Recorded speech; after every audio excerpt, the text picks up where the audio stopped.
Hangout on air is live. Live. Live. We are live. New tab.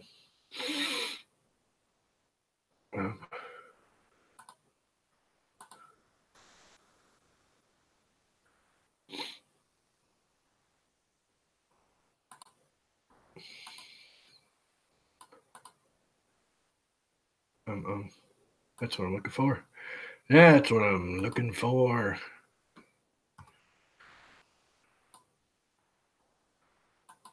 What is up, everybody?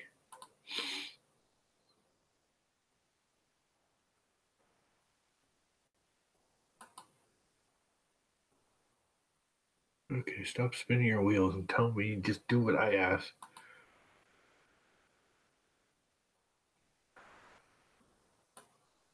I hate it when it's just there loading crap.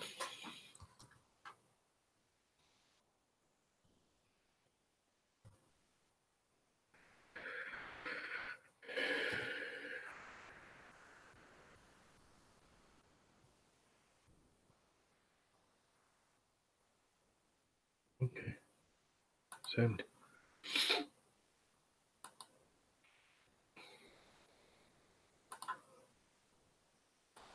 So what's up? I have this big long list of projects I want to do.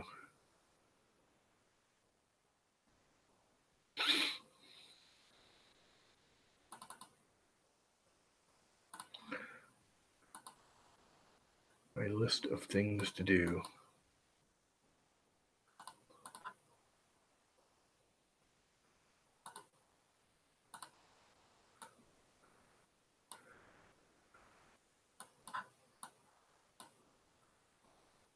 Things to do. Title. Make it big. It'll make it even bigger, I thought.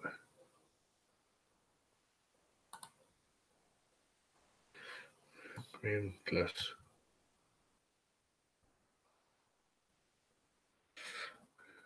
And make it bold. Guess it won't let me go that bold when it's that big.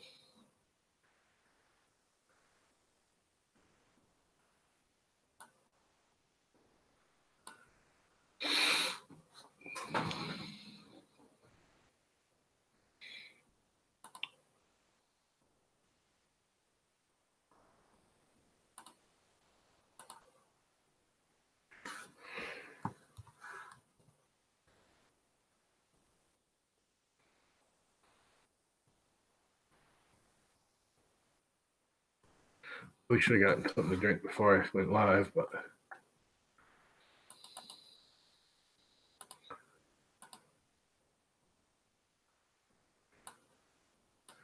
that should work for most people, right?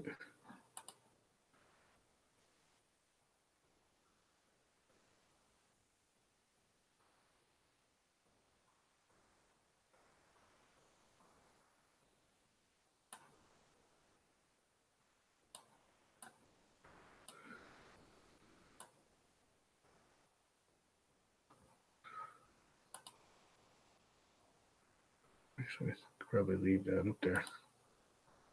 Let's bring it down here. Make it smaller.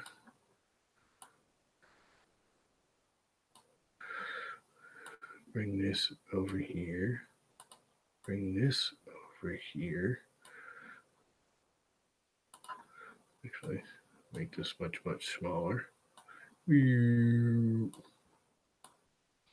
Got a lot of modern day computers.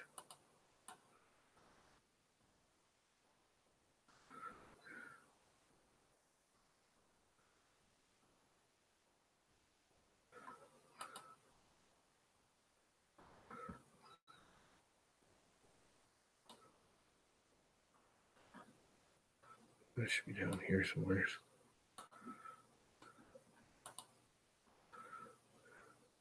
Okay.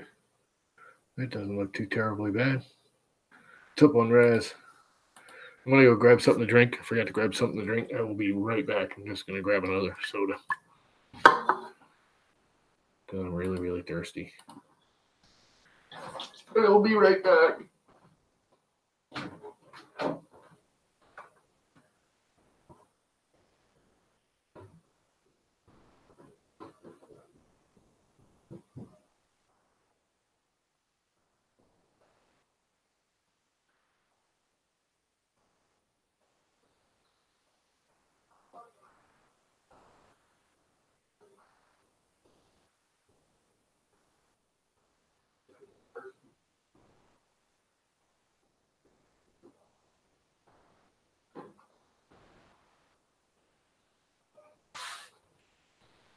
All right, I'm back. Anybody here? One Raz is here.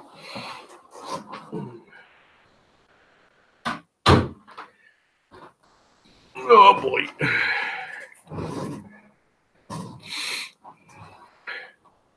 I am back, so I can get rid of that. Bring this forward. What's up, TK? You want to jump in?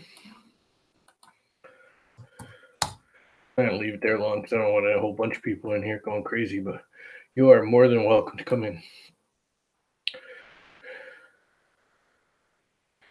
What's up, Kit? You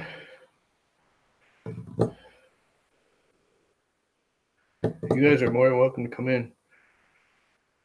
If you want to join the chat. That little go-kart thingy cool? RC car? That thing's $1,000. $1,000. I'm gonna build me one out of my existing little cheapo $50 RC car. But that's down the road. It's like one of the last things. Unfortunately, probably by the time I get around to doing it, the snow will be gone. We haven't even gotten any yet, so.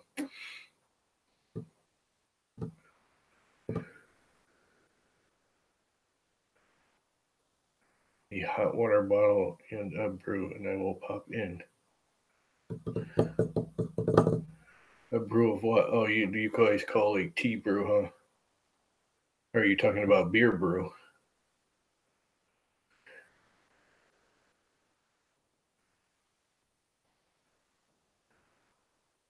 You lost me on the brew thing. That's an English thing. It's not an American thing. We drink Dr. Pepper. Oh, you can't see that. You're looking at my screen, huh? I'll stop sharing the screen for a bit. Wait until a few people get in here, if we get anybody in here. Oh, look, the mic's covering my face. Well, that's not necessarily a bad thing. Does it sound okay? Other than that, sorry about that. If you were wearing headphones, I apologize, because that was probably pretty loud. Come on, open.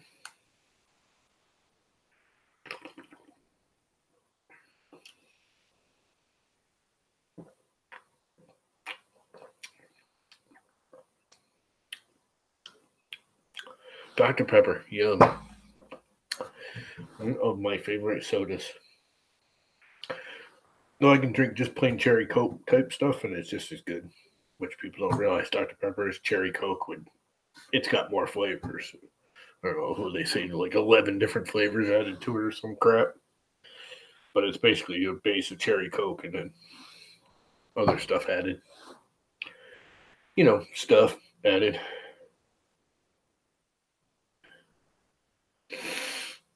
So, I made this list. I actually started working on this right around Christmas and I forgot about it. And then I started doing it again. And these are all the 3D printed basic things. And I need to put them in order. And this actually is going to go to number 1.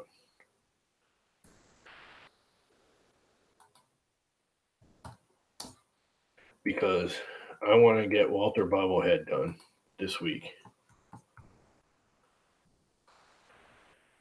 Because it is his 1 year or 2 year or 3 year or whatever birthday, YouTube birthday or social media birthday. It's not his actual birthday, it's his YouTube birthday.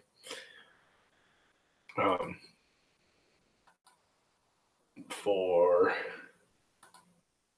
his channel. Excuse me. So I want to finish that, and I'm really close. I have a few last minute ideas. It won't be a perfect model. I think the body is going to be very um, Lego-y, if that makes sense. Very low poly kind of setup, but I should be able to get it done and functioning.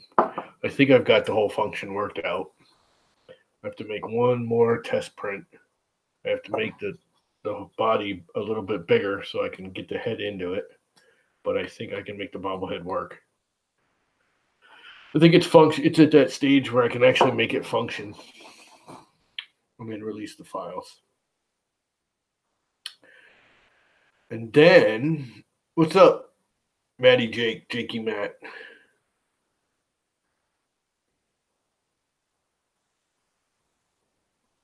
I like your name on Twitch better there, Matt, where you have Jake from State Farm is the man.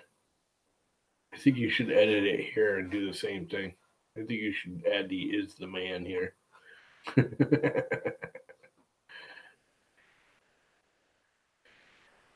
But then I want to finish the breaking video, which if you don't know what the breaking video is, I did a whole bunch of prints in a study. And I think I still actually have the actual broken sticks here. Yep, I got some of them anyways. On adding ribs to the sticks over this flat and seeing how much structural strength it adds, if it adds any. I mean, you're actually losing material, so it's a option of is taking the material out and having that extra sidewall up and down actually adding strength, or is losing the material taking away strength. Now I know it added strength. I just know that from what little engineering courses I took in high school, basic mechanics. But did it really make it any stronger? And I need to do that video. Now I got all the video taping. I basically did it like 4 times because come to find out, it varies in weather. And when I bring these things outside and it's like 30 degrees out, and because I do this in the garage, I was filming it in the garage. As they got colder, they broke easier.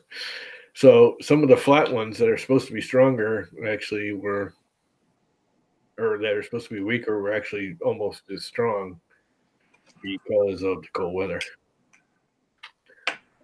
But it's close enough where I can do it. And I really want to get, the whole point was to get, what's his name there? The Germany Dutchy dude there, kid. What the hell's his name? Hey, TK, what's up? Stefan, CNC Kitchen kid. Oh, yeah. He's got all those tools and stuff to test the strengths and all that. So, I'm sharing. Stop sharing. You can't see what I've got in my hand. They're little sticks with little ribbies in them for breaking. I've got some with ribbies and some without. And this is one I never broke because it didn't print right. But it has no ribbing. And then I have some with ribbing. And I was trying to determine how much stronger the ribbing added, if any. So I had some that I printed standing up, and I had some I printed flat, and I broke them all. And I did it 4 freaking times. Because every time I did it, something went wrong. Either one time the video was pointed in the wrong direction and got nothing. One time the batteries and the scale I was using for the pressure broke. Oh, it was just 4 times I did this, so I'm done. I'm going to just publish it the way it is and go, Stefan, do it proper with all your equipment. I'm going to try and get him or Tom or one of those, big wiggies to do it that has a little more technologically inclined equipment. I don't know. Do you ever watch The Melt Zone? So, yeah. Have you ever watched The Melt Zone? Not sure. It's Tom and Stefan doing it. They just started it like just after Thanksgiving. Well, Thanksgiving in November. Oh, I think I've seen a couple of. They do it like once a month or every other week, or there's only like 4 or 5 of them out now. But it's basically a podcast for an hour. Those two just sit there and BS for a half an hour. You know, they talk about 3D printing and what's going on in the world and other stuff, what they're doing. It's pretty cool. I kind of let it. Yeah. It's like a podcast. I watch the video, but I just let it play while I'm doing other crap in my room. Yeah. It's actually, they actually go across interesting subjects, and the two of them are a little technical for me. They're way more, educated. But I like listening to it because they're both pretty good at breaking it down so the average person can at least sort of understand it. Yeah, I like watching Tom. He's definitely on my subscribe list. Has been for a very long time. Yeah, I watch it every. I love it. I watch it as soon as I see it pop up on the screen that they've done it. It's like that Filamentum thing that he used to do, where he used to test all the different types of filaments and stuff. Who, Tom or Stefan? Tom. Yeah. I wish he'd actually start doing the filament thing again. Hey, Jake. He was semi-technical. Stefan's much more, technical. He's got all the equipment and the gauges and puts that hammer gaugey thing on it, and yeah, how much force it absorbs and all that BS. A little bit too techy for me. It's like, if it's PLA and it prints, I'm fine. I'm happy. Well, see, I do a lot of mechanically type prints, so I want to know if something's stronger or weaker. Oh yeah. If doing this or that or the other thing or buying this particular material. I mean, I've pretty much gone to all HTPLAs because I've proven to myself at least that they're worth it. And they're really not that much more expensive. They used to be $40-$50 a roll US. Now they're like $5 or $10 more than the comparable regular PLA or PETG. Actually, they're about the same as most PETGs. Is PETG more expensive over there too?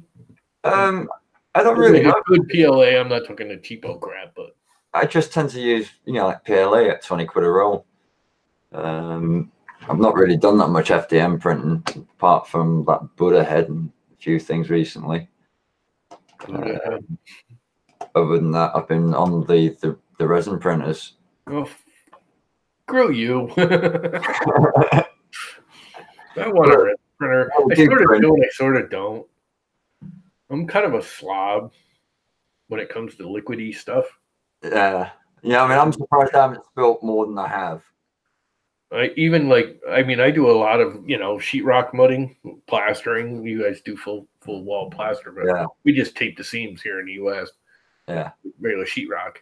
And God, I pick up that knife for 2 minutes and I'm coated in the crap. Anything like liquidy, and I'm good at it. I'm not great at it. There are better tapers in the world for sure. Yeah, but there's certain things I'm good at it. I'm a good patcher. I'm not you don't hire me to do a whole brand new house. I'm the guy that comes in and really good at making the patch disappear.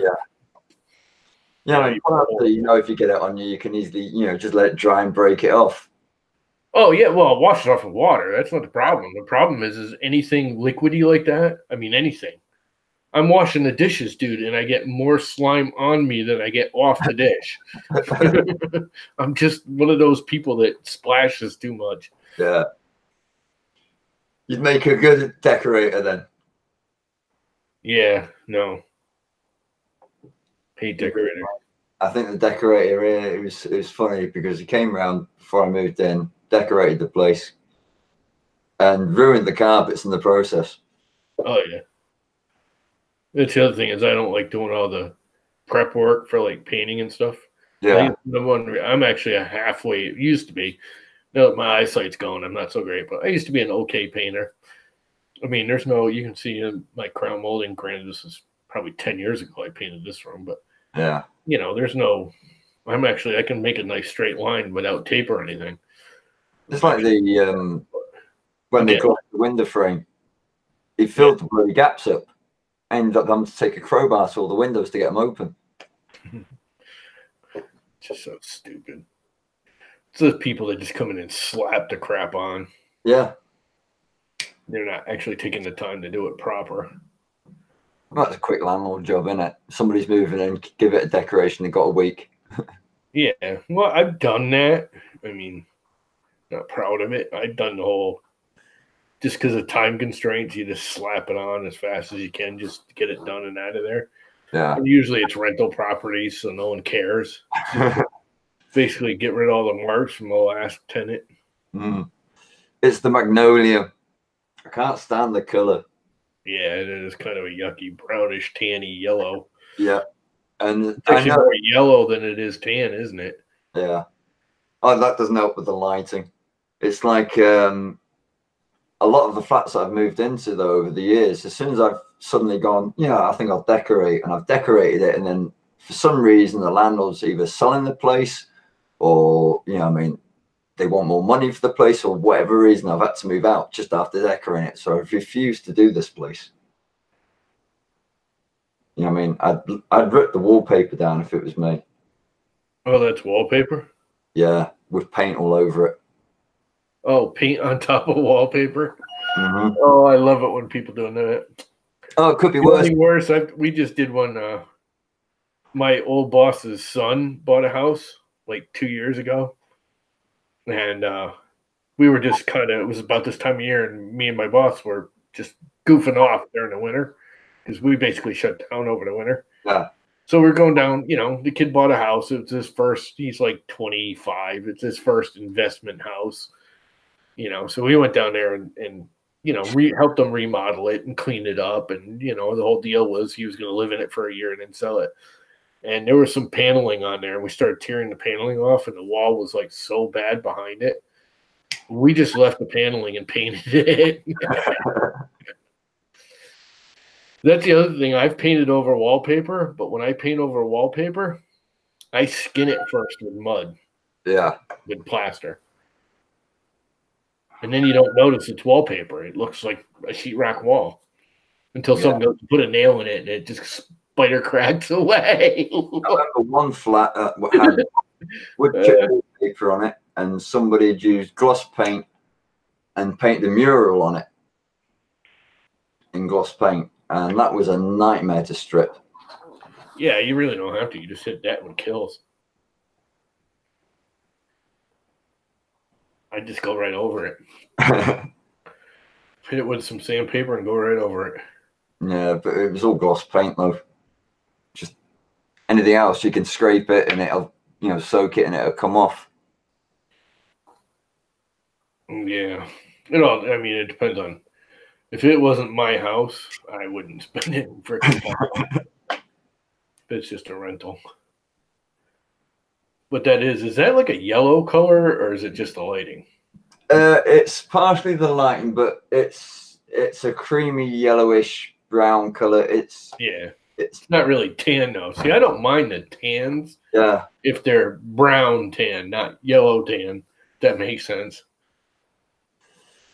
But it's everywhere. It's on the walls. It's on the ceilings. Yeah, I mean, see, it shouldn't be on the ceiling. The ceiling should be white or light gray. Like here. I mean, this is all just basically white and light blue. I need to get rid of the cobwebs.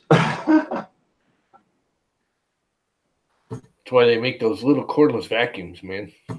Yeah, I know. It's with me, it's a case I just get transfixed on doing stuff and I just forget. Have you seen this? Did I show this before? This brush came with my vacuum when I was in college. We're talking 1985.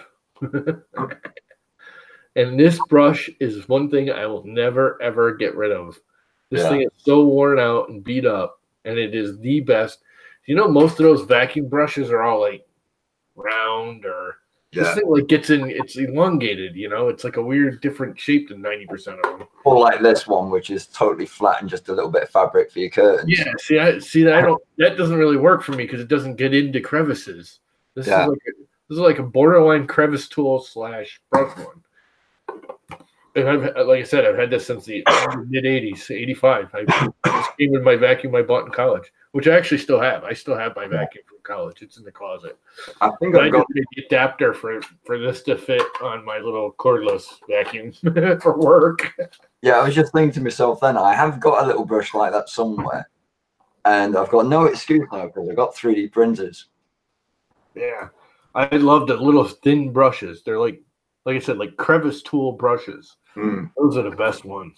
You know, I use that for quick dusting. Actually, that thing's great for hitting the actual printers.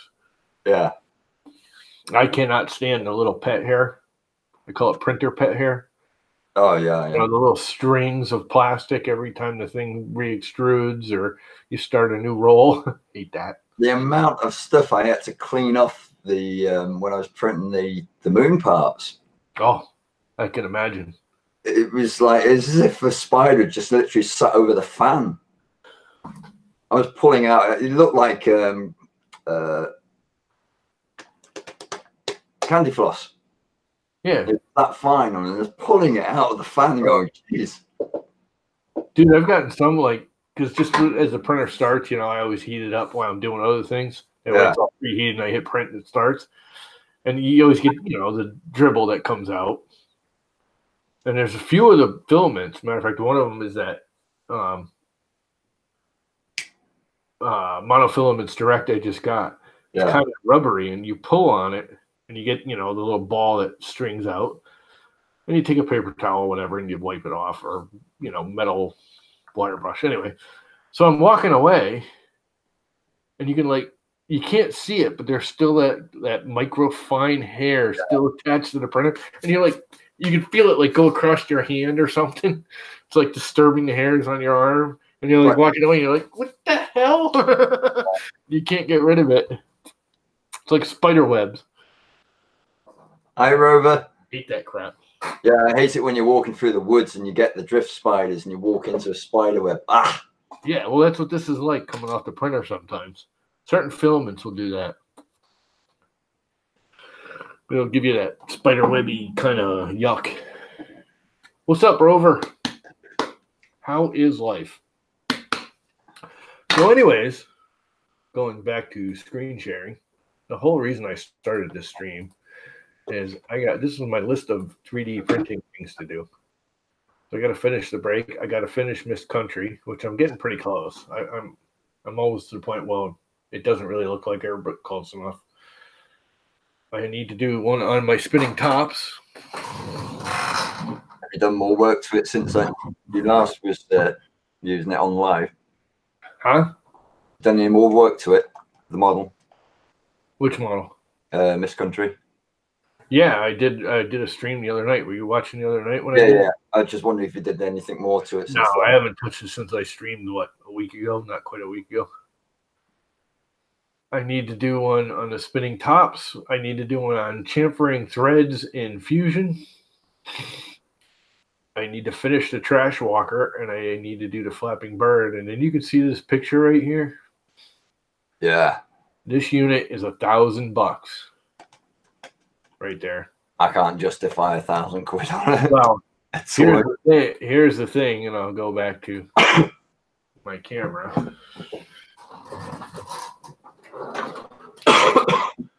I have an old busted up RC car that looks like that. And it's kind of missing the front half. So I'm thinking, now I would never be able to make it look like that exactly, because obviously the 3D printed parts are going to have to be bigger and beefier than you know, struts and all that. I can't make thin little struts that'll just snap the minute they hit anything. But I'm thinking I could pull that off with that car, because that car, the only problem with that car, I might have to wear it down, because that car does like 40 miles an hour. Whoa. It freaking cooks. My biggest problem, how I broke that, is because every time you hit the throttle, if you like really crank it even at all, I mean not even full bore, but crank it all, it just wheelies. It's just got way too much torque. It's got the same motor with a higher torque, lower high speed, but or a higher high speed, I guess. Yeah. Than my 4-wheel drive ones. Also, the motor is mounted behind the rear wheels. The minute it applies torque, all that weight is behind the rear wheels. It just wheelies it right up. It would lift the whole. That's why I mounted. The battery.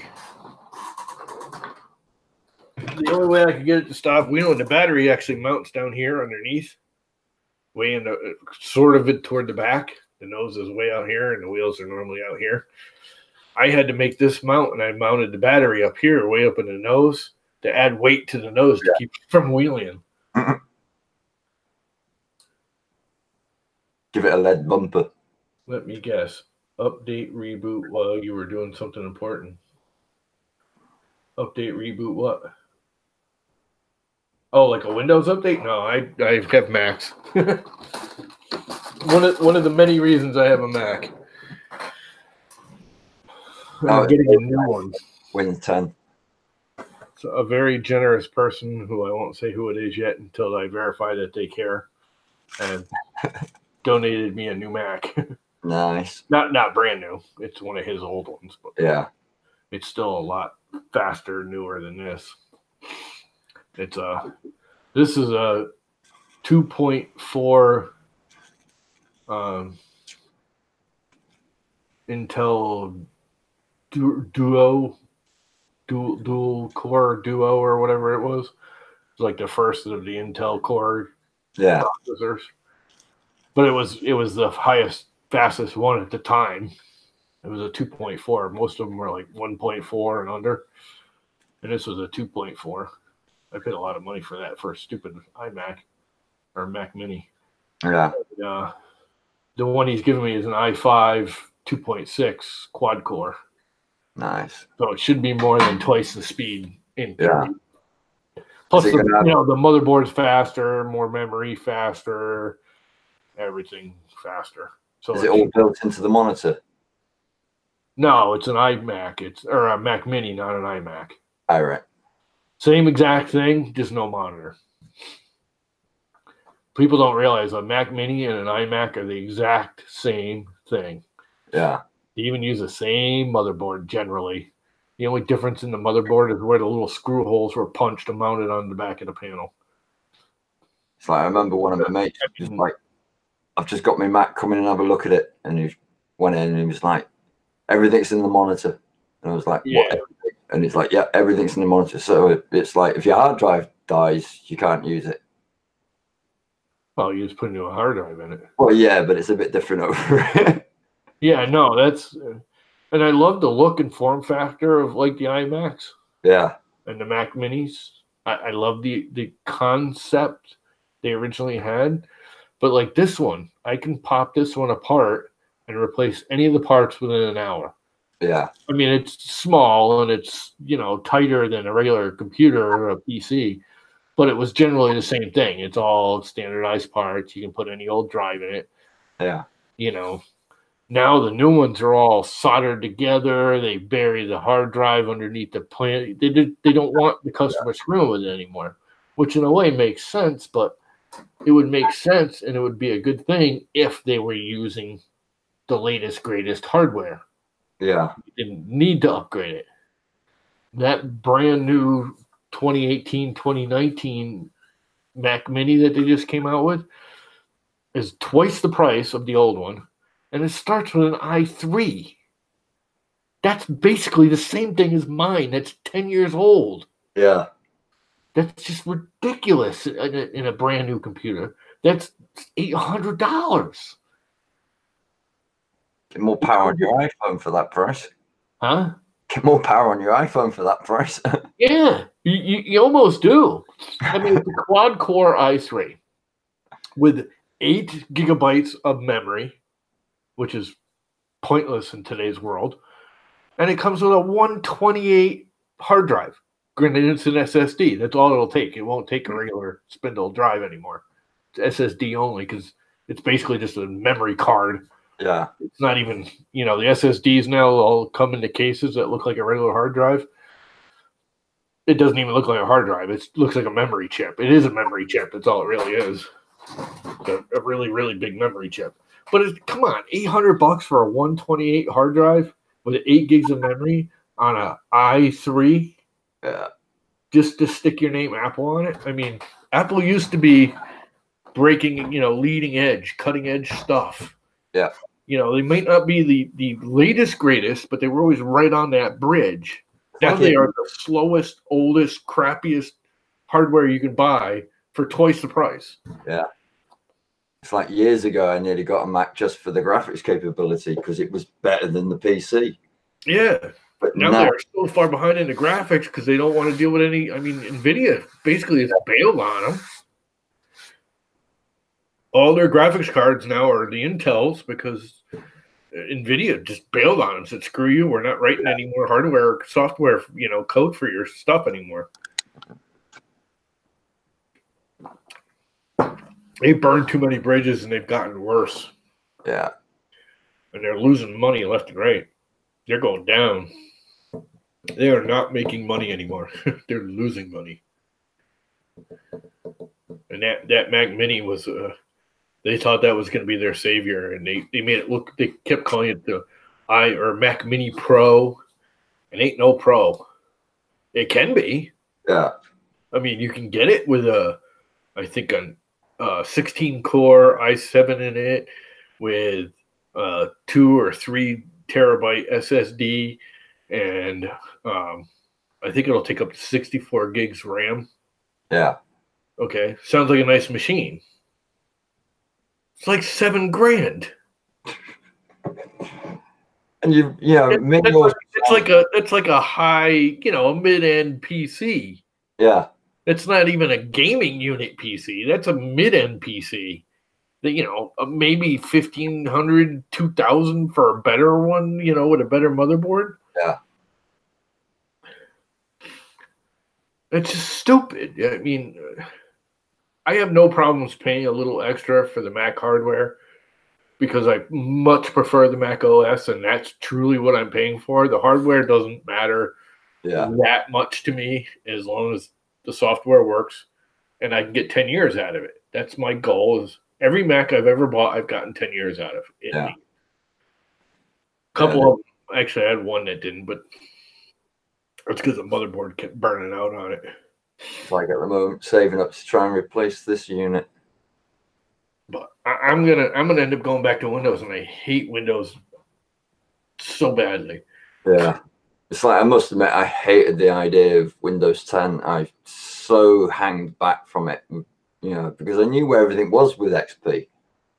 Yeah. You know where all the bugs were, you knew where all the flaws were and stuff, and then it was like, oh God, I've got to go over to the next one because like the game that I was with, sort of like they updated all the graphics and everything, and it needed like DX12, and so that meant Windows 10, and that was just. But I must admit though, I've got used to it. Yeah, I still don't like the Windows 7, 8. I think it was 7 was the last one I played with. Well, I was playing with Windows 10 at the office a little bit, but the Mac was so much faster and easier. And again, a lot of the faster, easier was, my knowledge. But I've always run both. I'm not completely stupid on PCs. I know PCs. I run them just as long as I've run Macs. I've always had one. I just, running them side by side, the Mac always got more done with less issues. Yeah. The PCs always had issues. They were always running some malware, or something was going wrong, or something crashed, or something didn't do this right, or they were always bugging out. The Macs, you just fire them up, you do your work. Yeah, they often did things a little bit slower, but, if it took me an extra minute to calculate a render in a 3D app, if it saved me 10 minutes building that up to the render, what's the extra minute? That doesn't bother me.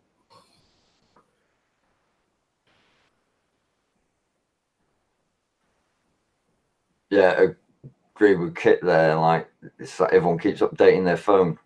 Yeah, the next one. Nope. The new ones they're already dropping the price. I don't know if you've been watching it, but no, I won't pay more than like 150 to 200 quid for anything. I don't even know where my phone is. It's around here somewhere. But I always, with anything, and it's not even just Mac, it's Mac or PC, or I do not buy the latest, greatest for thousands of dollars. Yeah. Anything. I always buy, even when I had a Samsung phone and a Samsung, I don't know, 5 or 6 came out, Mm. I bought the 4 Yeah. because it was like a tenth the price, and it was stable. I bought my iPhone. It's an iPhone 5. I bought it when the iPhone 7 came out. I bought it brand new for $50. It's like I've seen some amazing photos done with the iPhone. Yeah. You know, Oh, the camera is beautiful, but yes. it still doesn't justify that price. No. And you know what? I take pictures of my iPhone 5, and they're nice too. I'm not going to say they're gorgeous, but I can take pretty good pictures of my little old iPhone 5. All the cameras are pretty much at the point where, unless you're a professional photographer, you really aren't going to be able to tell the difference. Yeah. Oh, we had an interesting program like a couple of years ago. They grabbed a load of professional photographers and just gave them like really old-fashioned phones with cameras on them, you know, like 1.2 megapixel cameras and stuff. Yeah. And then gave them a load of tasks and sent them off. And then sort of like the series was about their artwork and how they, you know, they got these photos and that. And some of the pictures, you know, I mean, what I would take, click with the camera, and then what somebody who's professional knew what he's doing took a picture. Yeah. It's like you could hell of a Oh, difference. yeah. No, you could definitely see. But again, having the best camera in the world, if the average everyday, you know, iPhone user dude is not going to know how to set all that crap, so he's not going to get any better of a picture just because he spent $1,000 on it. Yeah. It's not going to be any better. The equipment's there to make it better, yes, but you got to know how to use it. You got to know how to set the f-stops, because all that stuff, even though it's digital now, it's all still in there, and you got to know how to set it, just like you do with a real handheld, you know, film camera. It's like it's funny, everyone's going backwards now.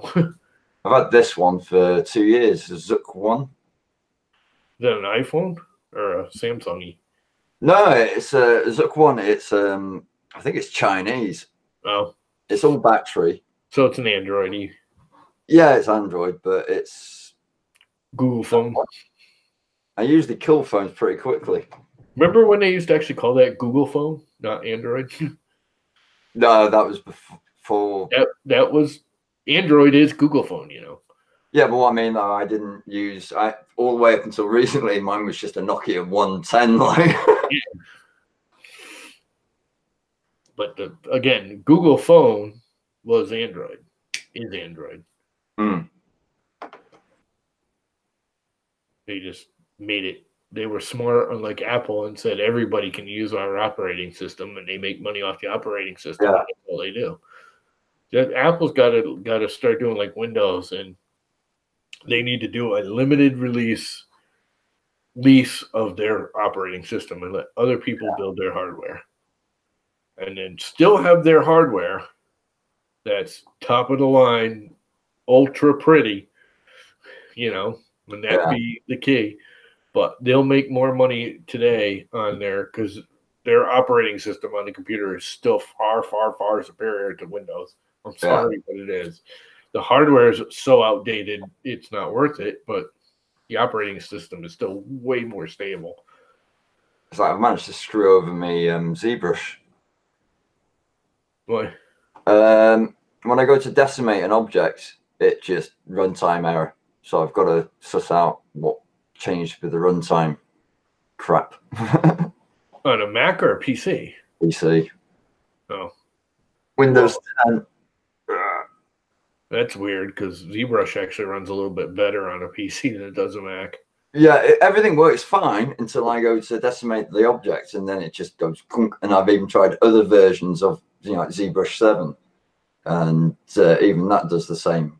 Since I don't know what it is, I've done something to the system. Do you have the newest ZBrush 2018? Yeah. Why are you even decimating then? They're my models. I usually put them in, then bump them really up, because you know what Thingiverse, and especially my Mini Factory, they like really small models. Yeah. And I work in, like, you know, to quite a lot of millions of like triangles and stuff. Yeah. And oh, right, you're decimating. You're not. Yeah, just decimating. You're increasing the pixels. No, breaking them down, smoothing it out, type thing. Yeah, you're smoothing it out, but you're actually increasing the.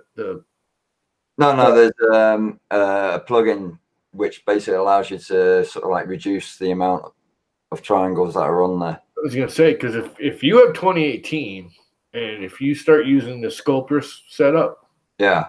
you won't get as high in the first place. Mm. If you use if you ever use Sculptris or the Sculptris setup, Sculptris tends to crash a lot with Windows 10. okay, but Sculptris is now built into ZBrush. Yeah. And the thing about it is you don't have to increase your faucets. It increases at the point of line when you use the Sculptris brushes. Yeah, this is when I've what I tend to do is take my basic model like my scan or something like that, then import it into ZBrush. Then I increase the geometry on it manually, and then after I've done all my work, I then decimate it and knock the triangles back down again. Yeah, Kit, you're absolutely right. That's what I do. All of my phones, I bought one of the first iPhones and said, screw that. And I held on to that thing for years until like the iPhone 4 came out. And then I bought the iPhone 3 when the 5 came out. I bought a 4 when the 6 came out. And then I bought a 5 when the 7 came out. And I only did that because I kept breaking the damn things. And I've had that 5 ever since. I still run an iPhone 5. And it runs fine other than getting tired. The battery doesn't last. And that's not even everyone's like, oh, it's a software limited. It's like, no, the thing's like 4 or 5 years old. It's tired. Yeah. It needs a new battery. That's usually what killed it for me on my phones with the battery. Yeah. I'm really surprised it runs at all. I mean, I use it at work and, doing construction. I'm rolling around on the thing and dropping it. God, I've tossed it across the room a few times, getting pissed off at it. And it still works. I can't really complain about it. I've gotten my $50 out of it. I paid $50 for it. That's all I paid for it.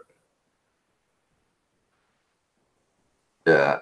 It's like usually with myself, it was like, as you say, like with Samsung, I always kept a few behind. I even cracked the screen on that one. Yeah. Yeah. Then the battery died. Some of Apple's limiting, a lot of people dislike it because they're always behind. Like we were talking about this before, Fusion came out, and it was almost 2 weeks before the Apple version of the Fusion update came out. There was a lot of problems because there were some major updates in the compatibilities, and you had to do all kinds of stuff. Anyways, because of Christmas, it was more than 2 weeks. It was almost 3 weeks it took for the Apple version.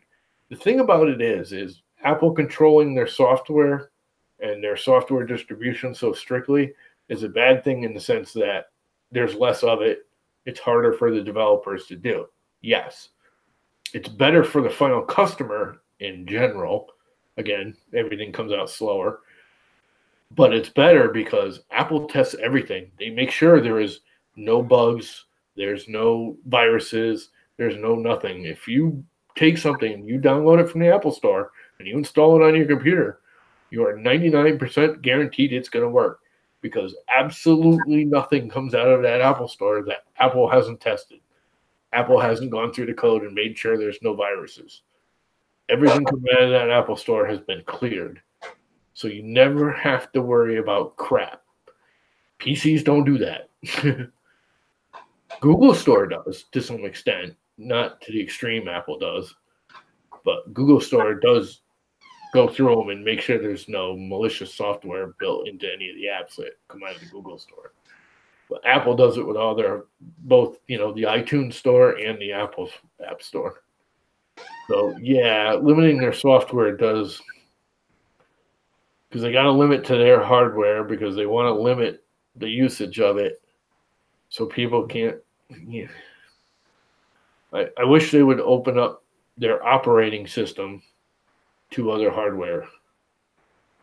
And they can limit it. They could say, okay, you can have, these 3 motherboards and these 3 processors or whatever, so you have to limit it, but let other people build them. Put some locks on it, so only a certain amount, and then lease it out. They did it back in the 90s. because there was 4 companies. Power Computing, I had Power Computing. Absolutely loved that computer. Matter of fact, I think I still got it. I think it's out in the garage. Power Computing, New Star, and UMax all leased the OS. It was like for 2 years. And those things smoked Apple computers. Matter of fact, Apple Computer found out Power Computing was smoking them when Steve Jobs came back. And Steve Jobs bought out Power Computing. And actually all Mac hardware from then on was Power Computing hardware. They made a much better motherboard than Apple did. All the engineers from Power Computing became part of Apple. Yeah, that's the one thing I do like about the Macs is that basically, if you buy this year's model, all this year's models are the same. Whereas, like, if you buy a PC this year, it all depends what graphics card you got in it, what hardware you've got in it. Well, there's a lot of that. I mean, there's a lot of differences in the Macs when you get into the higher end ones. When you get into the new iMac Pros, have you seen those things? No. Have you seen the price tags for the iMac Pros? They have the iMac, which is the all-in-one screen built in. Now they have the iMac Pro, which is a black one. Those things start at like $8,000, go up to like $15,000 or $16,000. Whoa. And those have completely different setups depending on which one you get. You can get a completely different motherboard. The Pro upper scale have like 10 gigahertz motherboards or some crap that are faster with soldered on SSD card hard drives starting at 5 or 6 terabyte SSD drives. I mean, they're ridiculous.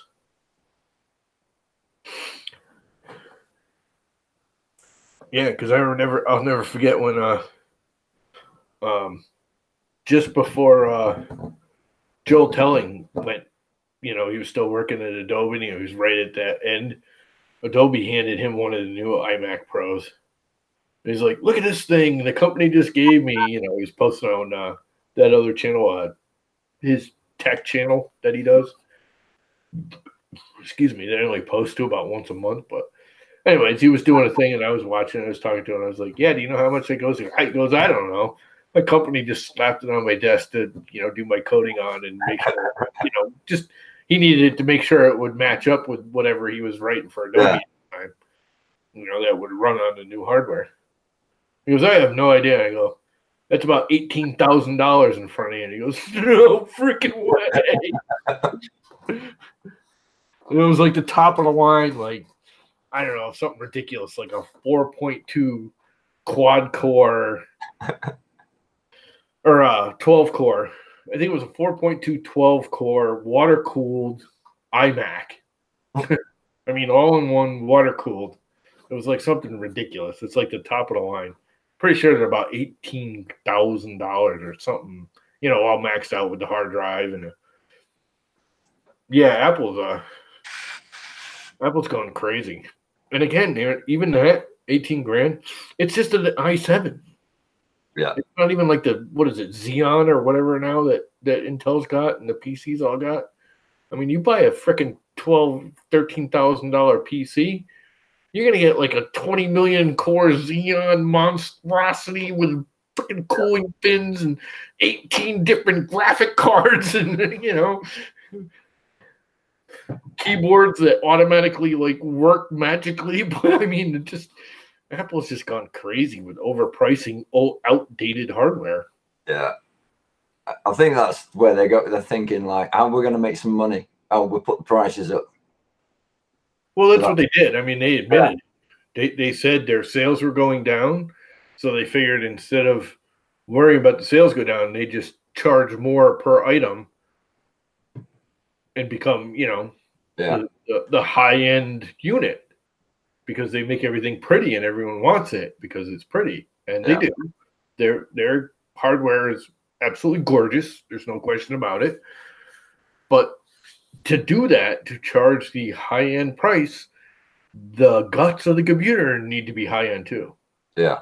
They don't necessarily need to be top-of-the-line Xeons, but you can't charge Xeon price. Yeah. and only give somebody a freaking classic i7 from 10 years ago. Yeah. I mean, the i7 that's in the thing isn't even that powerful of an i7. You know? It's like if I had 16K and somebody said, yeah, the Mac or the 16K, I'd go for the 16K. I'd buy myself a couple of decent PCs, a couple of resin printers, a couple of normal printers. Yeah, no, I mean, I'm literally ready to go. Let's find out how much the new Apples are. I know when they came out with they came out with the pricings for the new They're toys for rich boys, basically, aren't they? well It's a state. yeah, when the new iMac that I was talking about was coming out, because he actually got it before it was fully released. You know, they did the we're gonna let him go in another month deal, you know. Yeah. And they priced them, and everyone, even Adobe, was like, "No, we don't want any," and they literally had 0 pre-sales. So I know they dropped the price immediately. It was like a big thing in the Mac world that they immediately dropped their price. iMac Pro. How much are they getting for them? I'm gonna show it. Yeah, I'm gonna share the screen. You can all see what I'm looking at. iMac Pro, which is all gonna go really slow because my poor old computer. Well, let's just click buy now. Yeah, the computer's sitting there going, "You're cheating on me. You're looking for a new woman." Oh no, it's because I'm streaming and this thing has no streamability. Yeah, right. Video in this computer. The other thing I've discovered is I'm actually driving a television. I'm driving a 52-inch television. Yeah, it starts at $5,000. That's the absolute bottom of the line. Let's configure it. $5,000 before you even do anything. That's with a 128 gigabyte hard drive.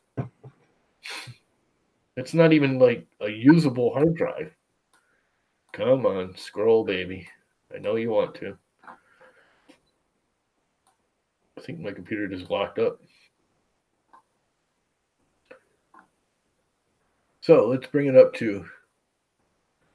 So you can get a 2.3 gigahertz 18 core edge, $2,400. Let's max out the memory. Another $2,400, dude, to bring it up to 128 gig. Let's do it. We are now at $9,700. Well, of course we want the Radeon Pro Vega. We're over 10 grand. Let's give it a 4 terabyte hard drive. We're at $13,000. Oh, of course we want the Magic Keyboard. And let's add the mountain kit. So we're now at $13,400. How much was the graphics card? Another $600. Where was it? Yeah, it was $600 more to go from the Vega 56 to the Vega 64 with 16 gigabyte. And it's only 16 gigabyte hard or video card. That's the biggest video card you can get. Aren't the PCs at like 32 and 64 now? Yeah. Gigabyte? I mean, that's just like a standard high-end one. It's not even like a super high-end one. I think a standard gaming one is 32 gigabyte now, aren't they? My graphics card, it's 4 gig card than mine. Here's the other thing. I like how as you get more cores, you get a slower processor.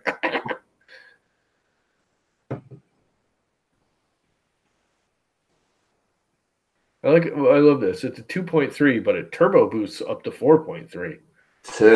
They all turbo boost up to 4.3. I'm betting this 10 core at 3 gigahertz is probably as fast as this 18 core at 2.3. I think I had a 386 turbo boost on it. Huh? I had a 386 that had a turbo boost. Yeah. Old PC. Well, with the Macs, you realize the turbo boost is automatic. Yeah. You don't have to like apply software or any of that crap. You don't have to do anything. It's built in. It'll automatically do turbo boost as long as it doesn't overheat. The minute it starts overheating, it starts shutting the turbo boost, whatever, down. Macs are all turbo boost all the time until the processor gets over hot, and then it starts deboosting. Yeah. Even mine has that. Because I did a test when I first turned mine on. It's a 2.4 Duo. It was the first dual processor Intel that the Mac used, and it did like 3.1 on the average when I first would fire it up. But once I ran it for more than a half an hour, it rolled right back down to 2.4. It heats right up. That's just insane, though. Let's look at the Mac Mini now. It's $11,000. At least you're getting a screen. Watch this. This will be funny. This is a Mac Mini. Now, I do love this thing. I think it is freaking gorgeous. I like mine. I love the case. I love this stupid little case. It's just really pretty.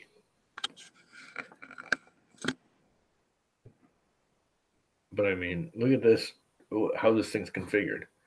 I don't mind paying a little more for Mac hardware if it's up to date. It doesn't even have to be the latest, greatest, as long as it's up to date. This is not up to date. Still on cam. Yeah, it's a 3.6, but it's an i3. And the most you can get it with is an i5. And the i5 starts at $1,000. For granted, it's a 6-core, which is nice. Don't get me wrong. Which processor would you like? Well, I want the biggest, fattest, nastiest one you can give me. What do you think I want? I want the 3.2 6-core i7. That only adds $200. But we're already at $1,300. Comes with 8 gigabytes of RAM, which is pointless. Let's do the 64. We're at $2,600 now. We got to do the 2 terabyte hard drive. We're at $4,000 now, and put the 10 gigabit Ethernet card in there. I'm not worried about these because I already have them. I don't have Logic, but I have Final Cut Pro. So the biggest, meanest one is $4,100 for a basic. I mean, okay, that's a high end i7. I gotta say. What's the stuff doing? Probably didn't really him leave. Is it him or her? I don't know. Yeah, I mean, dude, I bought when Apple first came out with the Motorola i5s. I mean, not i5s, G5s. When they first came out, that was like smoked anything in the Intel world or anything. It was just massively huge. I had a 8-core G5, one of the big old towers that Apple did when they did the big silver, freaking massive aluminum tower with, I don't even remember, a boatload of hardware. It had 2 graphics cards in it, so I could drive 4 monitors because each graphic card could drive 2 monitors. I had 4 monitors. All the gaming crap, massive hard drive. I only paid $5,000 for it. And that was like the latest, greatest hardware. That was smoking anything any PC had at the time. The graphics cards were better on the Macs at the time. The actual processors were way better. The Motorola processor actually smokes the Intel processor. People don't realize that. The only thing they couldn't do was they couldn't bring it over. I think they capped it like 3.5 gigahertz. And they're like, why are they capped at 3.5? Because if you look at the architecture of them, they could go way faster. It's like, yeah, but they were the hottest thing ever. And they brought Motorola. Matter of fact, I think they still have it because they did it like a Mac show. They brought one of their G6 or G7, whatever beta test processors up to like 8.9 gigahertz or some ridiculous speed, but they had it in like a walk-in refrigerator to keep it cool, and the thing was still burning at like 120 or 130 degrees Fahrenheit. Hi, Ron.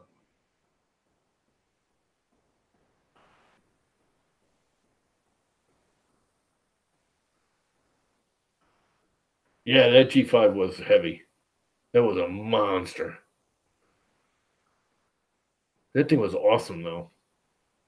The only funny thing is I finally, after like the fourth motherboard, again, because those processors were so hot, the motherboards we actually used to warp in them. That's why if you ever looked at them, they had the separate tunnels for all the cooling. There still wasn't enough cooling for that many processors. The 2, the 4, and the 6 processor ones all were okay, but the 8 and 12 processor G5s or 6 and 8, I don't remember. The higher processor number ones, even with their tunneled cooling system, wasn't enough. They just couldn't keep the freaking processors cool. It was literally warping the motherboard. If you ran them all day long, kind of thing, like I do. Yeah. But the funny thing is, I got rid of the G5 after the second or third or fourth motherboard they finally put in it, and then I ended up putting one in myself after I'd had it beyond the warranty. I bought this Mac Mini, and this thing smoked it. There's this big, massive tower, and this thing just freaking blew it out of the water. I was like, holy crap. Little itty bitty Mac Mini faster than but again, it was 10 years old at the time. I still have that out in the garage too. It don't run. It's the only one of that is the only Mac I still have that does not run. You can't fire it. And actually I can fire it up and it'll get through startup and that's about it. And then it just shuts down. I ended up giving all my old computers away apart from the PCs. They did liquid cool for a short time. Matter of fact, I think the little garbage can, oil can ones now are liquid cooled, aren't they? I'm not sure.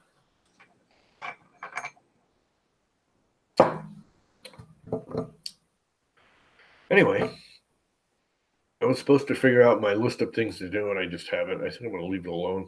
Yeah, I want to get to Walter because Walter's bobblehead. I think if everything works out, I'm going to try finishing it up tomorrow and printing the body. Yeah. And if I can get that body printed tomorrow and everything works, like I hope it does, I think I can print him out a nice one and overnight mail it to him down in Florida. So he'll have it for Sunday for his little party thing.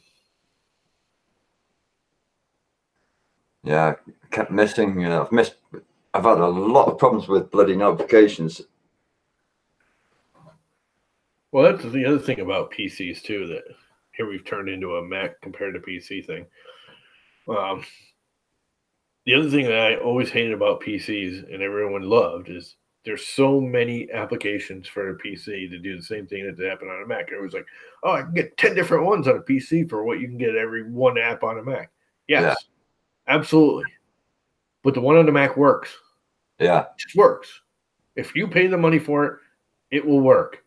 With the PC, it's a roll of the dice. There's always been the same problem though with PCs. I mean, even when it came to games, you'd buy a game and suddenly realize you couldn't run it because your graphics card wasn't good enough, or or the hard drive wasn't the right type, or your memory wasn't the certain kind it wanted, and that's the problem with the PCs. And they are better. I mean, their hardware generally, not even generally, their hardware is better on PCs, plain and simple nowadays. I mean, there's no ifs, ands, or buts about it. I can go to freaking Walmart and buy a $500 PC, and the hardware is probably better than that iMac or Mac Mini is starting. I can almost guarantee it. I mean, one of them cheap e-machines at Walmart's just as good as that thing is, really. But everything just, and the operating system is miserable. Windows just sucks. It's backwards.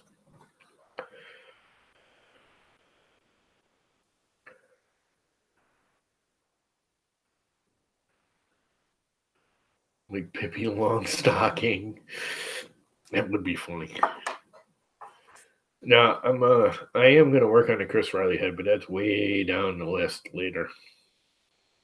There's so much more to do before that. I have to get Miss Country finished. I have to get I really want to get the Walter bobblehead finished. I'm hoping tomorrow, actually. I'm hoping I can finish modeling it tomorrow, or at least have a chunky version of it. Basically, remodel this a little bit cleaner and make it so the bolts will actually go in there and have a hanger so it'll actually bobble and everything on it. I should have this done tomorrow. I've been working on it, and I think I can clean it up. And I may actually have like his pants around his ankles. Have like a belt around him and his pants. And then have that, if I could print it, because it's like a 10-hour print to do that thing. And the other thing is you can't print this real fast and hollow. You have to print it pretty solid. Like I'll slice it and make this almost 100%, not for structure, but for weight. Yeah. It needs the weight so it doesn't bobble with the bobblehead. So that's my tomorrow project. I want to finish that and have it all set up. Because I'd really like to print one out of the Black Aneth, that purple filament from Snow Labs. I was trying to, he was doing his live stream today. I kept pushing. Everyone's giving him all these other purples and everything. And I'm like, dude, you need to buy some of that Snow Labs Black Aneth. Yeah. It's just so nice of a color. It's a really dark purple. It's beautiful. This stuff is gorgeous. But the only thing I like better is this. And this looks blue. And it's not. It's actually purple. But this is the Polyalchemy. Yeah. Nightshade. And this is gorgeous. Well, I don't know why it comes out blue on the camera. It's kind of funky. But it's almost the same shade of purple as it looks blue. I wonder if the blue looks purple. The blue and the purple are almost the same. Yeah. But anyways, I love that. Do I have some of it here? I think I do. Did I print something of that crap? I can see a tinge of the purple in it now and then. Yeah. No, but that Black Aneth isn't like that. It's just like really nice stuff. I think I gave away everything I printed in it because I've only dabbled in it. Did you see the dragon that BV3D did? In that brass, or was it copper? Dragon? Yeah, you know my dragon model. BV3D? I was just talking to him. I didn't see anything he did. Yeah, he posted it on Twitter the other day. He printed the dragon out and he used like a brass or a copper. And it looks really nice, very shiny.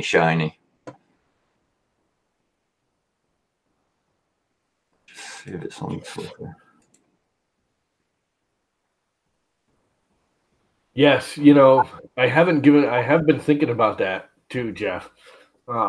Doing that. I've actually been modeling in my head how I'm going to build that thing. And I actually think we can do it.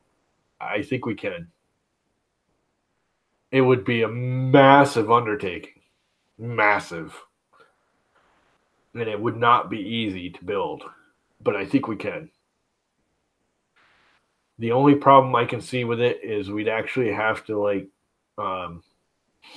get in with See Me CNC and see if they'd use that monster one to build the back chair part, because I think that's the only way we can make the chair strong enough.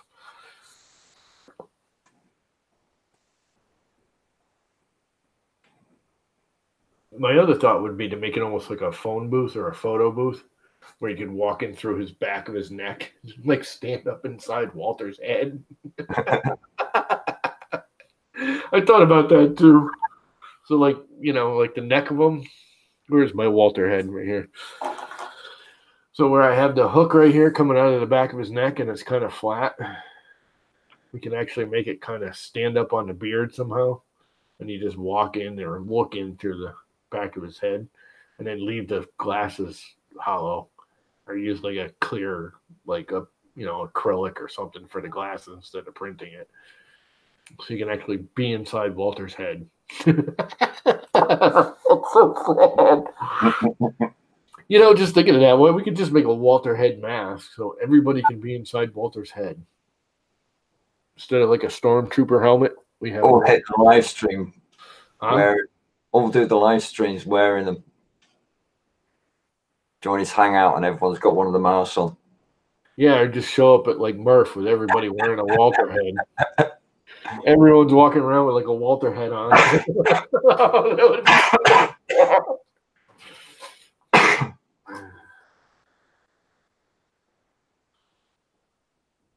A Walter Booth, yes. There you go, a Walter Booth.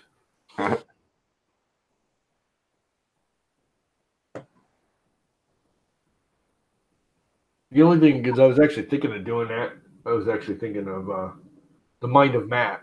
I was thinking about modeling his head. Being able to get inside and have like a sign that says "Inside the Mind of Matt." We could actually like crawl inside Matt's head. That would be awesome. He would freak. Yeah, but you kind of need the whole thing. It would have. I mean, you could do it from like the cheekbones forward, but you still need the hat because you got to have his hat. Oh, I suppose you could just wear a baseball cap.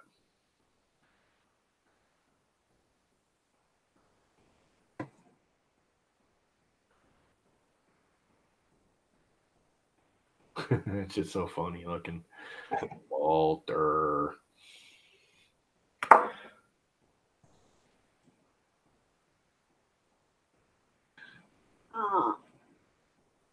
What's up, Mr. Butter? We have a whole 7 people watching this stupidity. Man, you guys have no lives. Yeah, obviously Netflix hasn't put anything new up for ages. Yeah. Or they just can't afford Netflix. I know I'm getting ready to dump it because I just can't afford it. They just raised it another $2. Yeah, I was given an account access to by some friends. Oh yeah. So it doesn't cost me a penny. That's not bad. Do you do Amazon Prime over there? They've got it over here. I used to do it, but every time I start it up, I don't have anything. I mean, apart from watching the Grand Tour. Yep. That's it. Yeah, they just came out with like a couple 3. Goliath. Yeah. I know a lot of people beat on it. Goliath is actually really funny. It's a good show. Yeah. And another one they just came out with the Tom Clancy one there. That was freaking awesome. And I didn't like the guy, the lead actor in it at first. What the hell is it? Who's the guy in all the Tom Clancy movies, shows, books? No idea.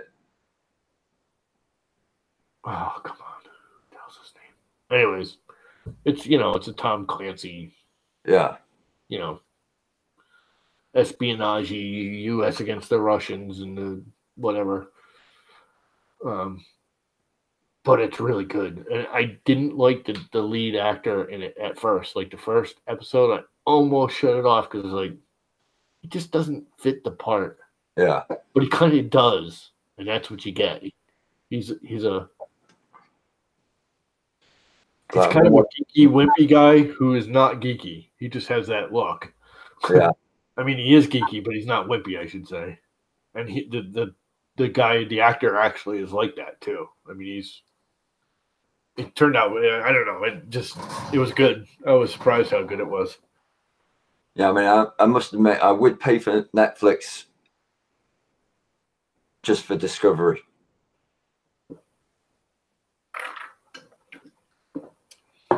Oh, the Discovery Channel? No, the new Star Trek.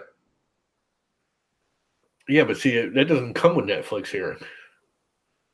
What, you don't get Discovery over there? Oh, you can get Discovery, but you still have to pay CBS to get it. You can watch it on Netflix, but you still have to pay CBS. You can't watch it on Netflix for free. Oh, right.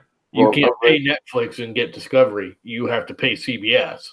Or I might as well just watch CBS. I haven't yet to watch the Discovery because I won't pay CBS when they should be putting that on a live broadcast and pay for ads. Yeah, as far I mean, Series 1 Netflix paid to make it. No, that's CBS. Yeah, that was it. CBS paid for it. Yeah, that's CBS. We didn't have to. We just watch it. Yeah, see, Netflix over there contracted because there isn't a CBS over there. Yeah, there is here. We got the same problem with the BBC. The reason we need a TV, I get the BBC for free. Yeah, you don't. No, we have to pay like 130, 140 quid a year for it. Yep, I get BBC for free. And then they kick off saying, no, you need a TV license, even if you've got a TV that can pick up a signal. But it's like, no, you need a TV license for the BBC and only for the BBC. Well, you need it for Sky too, don't you? I don't know. I don't watch Sky. Oh, see, Sky's got one of my most favorite shows ever, and it just started again, is Strike Back. Yeah. And it's with Sky and Cinemax. I get it here in the United States through Cinemax. But over there, it's Sky. But the way the BBC work out is any program of the BBC, like Netflix has got loads of the BBC programs on it. So we need a TV license to watch Netflix because it's got the BBC on it. And the same with Sky. If anything on Sky's got any BBC programs, we need a license for that as well. Yeah, what am I missing in the chat? Yeah, no, the whole, I don't know. It's like Hulu. I will not pay for Hulu. I am not going to pay you $9 a month and then have to watch ads too. Yeah. Not happening. Like, oh, we just lowered our ads included price to like $7.99 instead of $9.99. I'm like, I don't care. If I have to watch an ad, if I'm forced to watch an ad, that's paying for the show. Yeah. Not me. If I'm paying for the show, I'm not watching an ad. I want to see the ad. The plastic bag law over here, where you got to buy like bags that are good for the environment and stuff, and they cost 10 pence. And they're trying to change the law because everything that you buy bag-wise has got the advert for the shop on it. So if it's got an advert on it, you should be able to get the bag for free if it's advertised in the place where you've shopped. Well, yeah, because they're actually pushing for that here too. Yeah. They're doing because that's like becoming a big thing around here. There's actually a town here in Connecticut that's making the law that you can't use plastic bags. You have to ask. You can still get them. You have to ask for them. Yeah. You can't get them. And the stores are going to have to give them a certain amount away for free. Mm. And you'll have to get the little store card. I don't know if you have them over there, but when you go shopping, you scan your little store card and you don't have to carry coupons around anymore. You use a store card as your coupon. Right. No, it's different. You still got the coupons over it. Yeah, well, there's still some coupons, but the coupons are manufacturer-based, not store-based. Yeah. That makes sense. But you bring your little card. If you bring your card, you can have like up to 4 bags for free. Yeah. If you want more, like I can buy them here at the Big Y in town, and they're like 99 cents for 3 of them. If they say Big Y on them, it's just basic plain Big Y. Or you can get the flowery ones or all of those, and they're $1 a piece, but they don't say Big Y on them, or if they do, it's in a little itty bitty thing in the corner. But the actual Big Y ones that are big Y you get 3 or 4 of them for $1. Yeah. Because they have their advertising on it. Because that's the other thing they're talking about doing is like you said, they're going to talk about doing the local business advertising on them instead of the Big Y, where they can charge the business per bag. They get the free not free advertising, but they get the advertising on the bag. Which makes no sense because who the hell actually looks at those bags? I mean, I guess it's just more brand recognition. It's like anything, If you repeatedly see it over and over and over and over and over, it's just like McDonald's and the Golden Arches. The minute you say Golden Arches, you think McDonald's. Yeah. You've been doing it for so long, it's just been in your head. You grow up as a baby going Golden Arches, McDonald's. I'm just gonna make another coffee. Yeah. I gotta stop drinking soda. I've had 2 sodas today. Limiting myself to 2 a day max.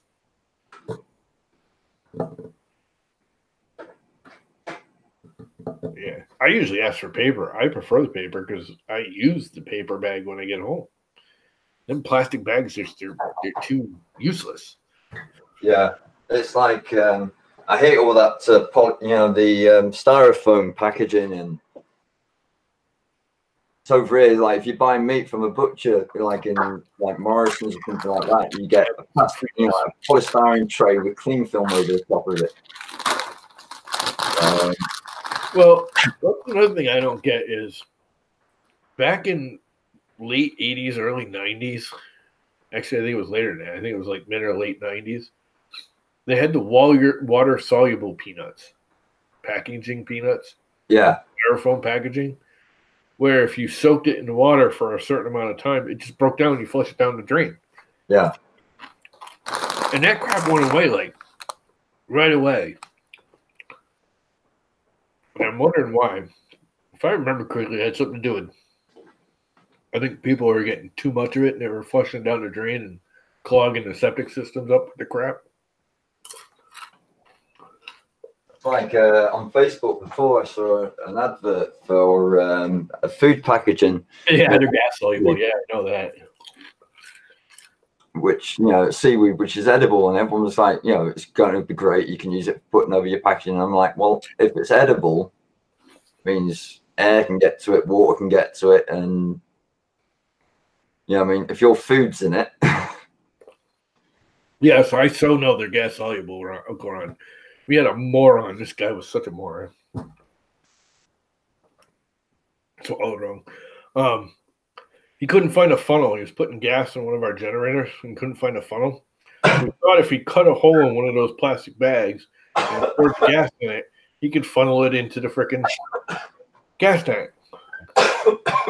Not only did it make a freaking mess because the thing just dissolved in the gas, but it also doesn't completely dissolve it, like gums up the whole everything. So he destroyed a $1,000 generator. It like totally destroyed the carburetor and everything. It just gummed up everything.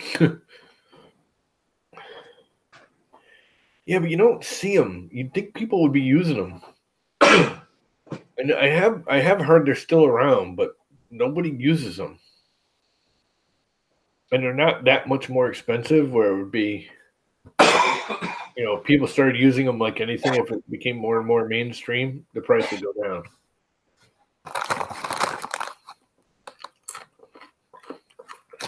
I haven't had Fritos in like,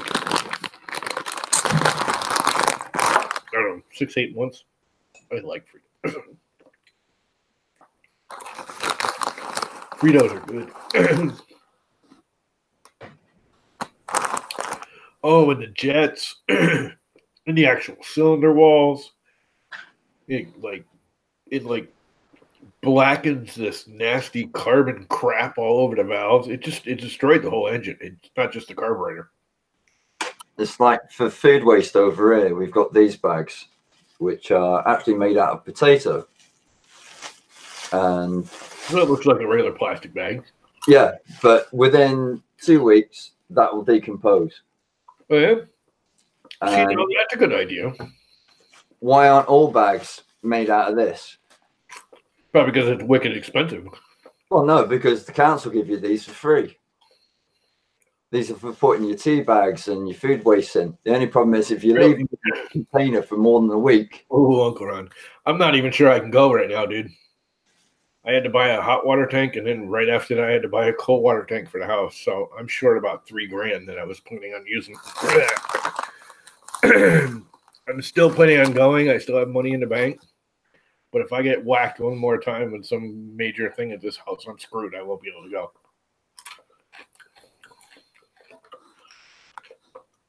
And even now, half the money I was planning,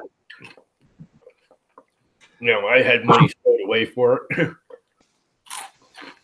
I'm kind of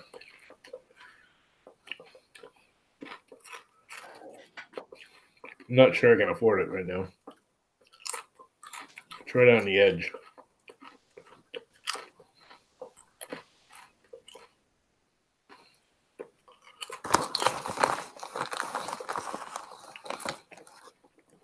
Starch-based plastics. Yeah, isn't that called PLA? It's probably all that bag is a type of PLA. Well, it says store the bags in dry conditions away from sunlight and keep below 35°C. And if you get water on them, they start decomposing.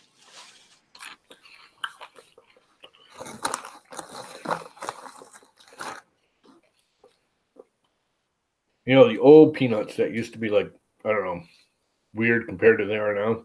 If you wanted to screw with somebody, you go over their house and you take a whole bowl of those peanuts and you throw them in their laundry dryer.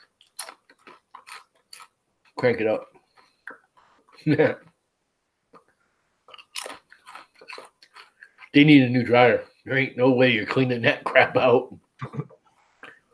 Because it would like melt and soften and just goo up the whole inside of the drum. Ouch, Ron. That's expensive.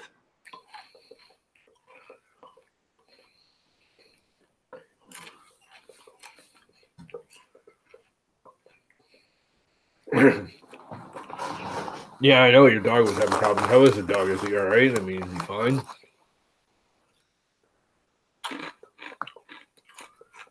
I forgot all about that. I know you're on vacation or something when you got sick.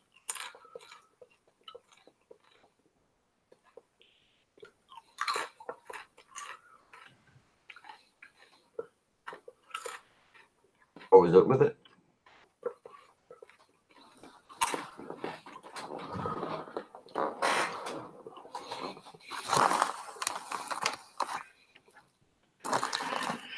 Yeah. Trying not to spend any more money.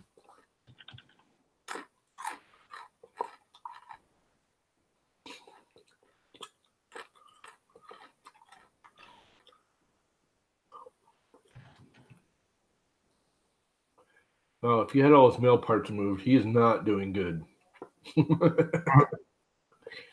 Ow.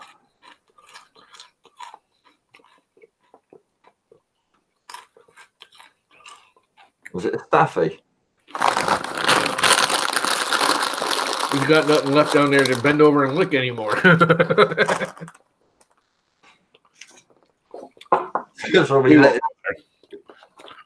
Poor puppy.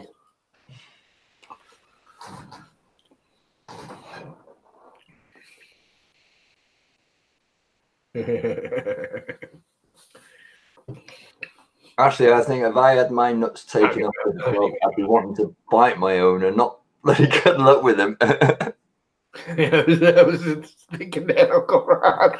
I was trying not to be mean about it, but since you said it. Yeah.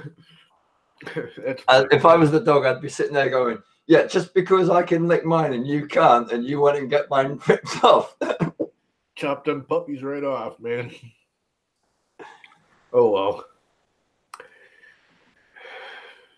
I'm glad he's doing well. That's one of the reasons I don't have any pets anymore, because I can't. Yeah. Can't deal with it. Oh, I have been thinking about getting a cat. If I was going to get a pet again, it'd be another reptile or a snake. Yeah, see, that's not a pet to me. If you can't pet your pet. You can pet it. Yeah, and slime your hand up.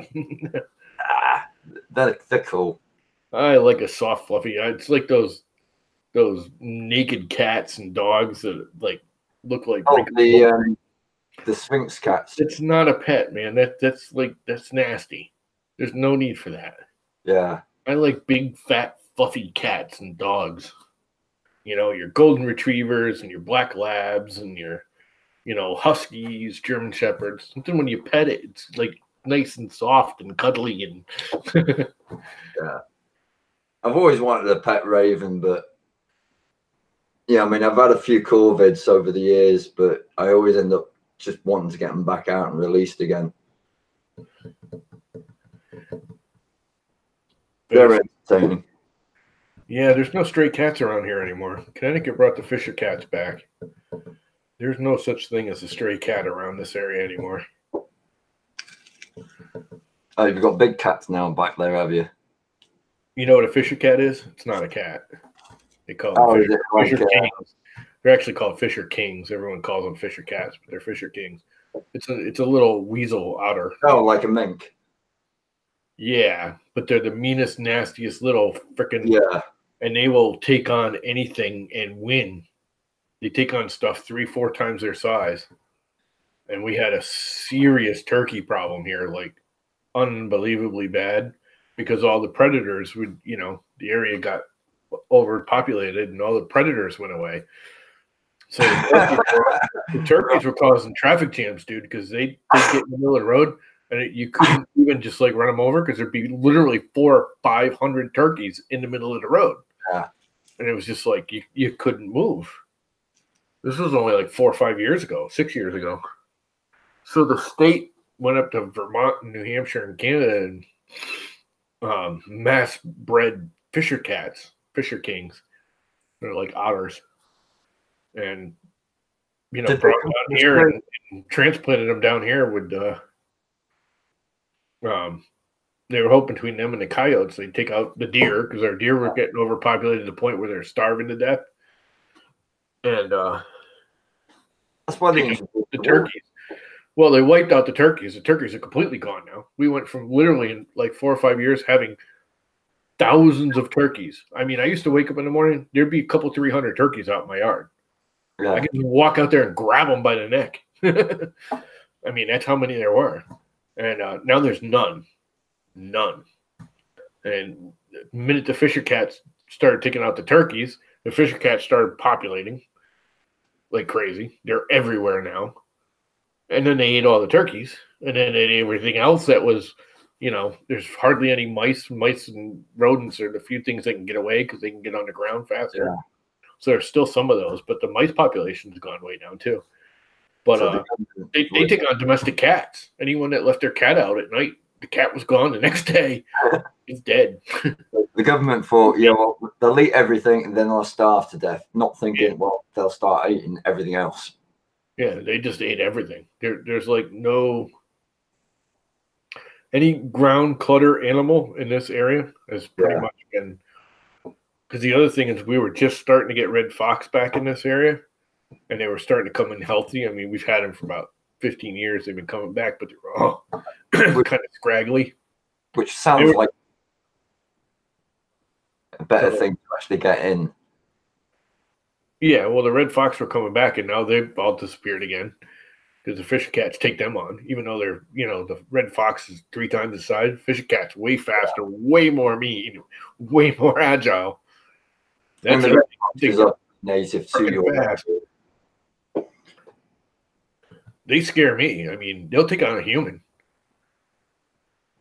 Nah, you don't want that. And they're mean. I mean, you will get hurt. And they're only like this big. Yeah. They're only like foot 18 inches long, full length. They're little but they're little weasels, they do that.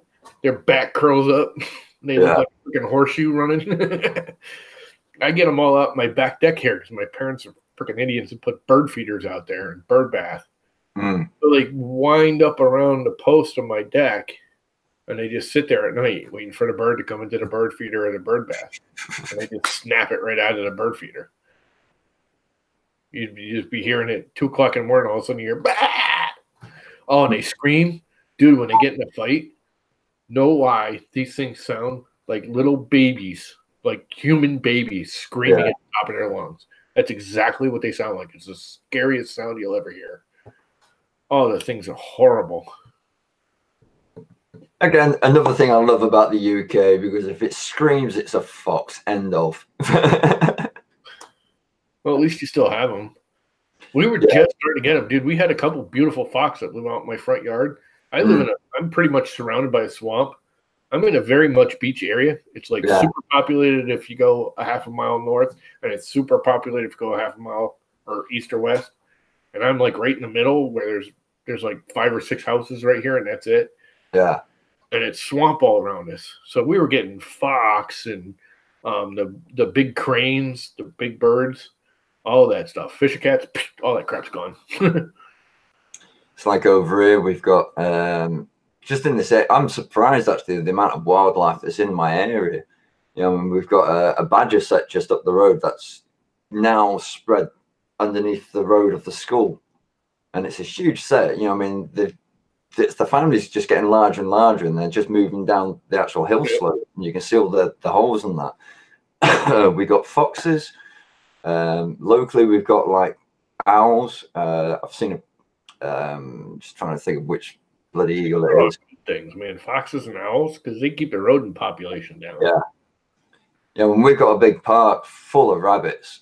There's always been a lot of rabbits around here. We get a lot of people dumping rabbits down there. You know, like they're moving away, and they're like, "Oh, just put the rabbit down there because there's plenty of them." You know, I mean, none of the rabbits in the park near us look like rabbits. They look like pet rabbits. Yeah. Yeah, it's just like the French brought their monkeys. You know what else is funny is oh God, 20 years ago, I guess it was. A pet store bought like, I don't know, 500 or 600 parrots, talking parrots, and they were shipping up 95 somewhere here in Connecticut or Rhode Island. Well, the truck got into an accident and all the parrots got out. Mm.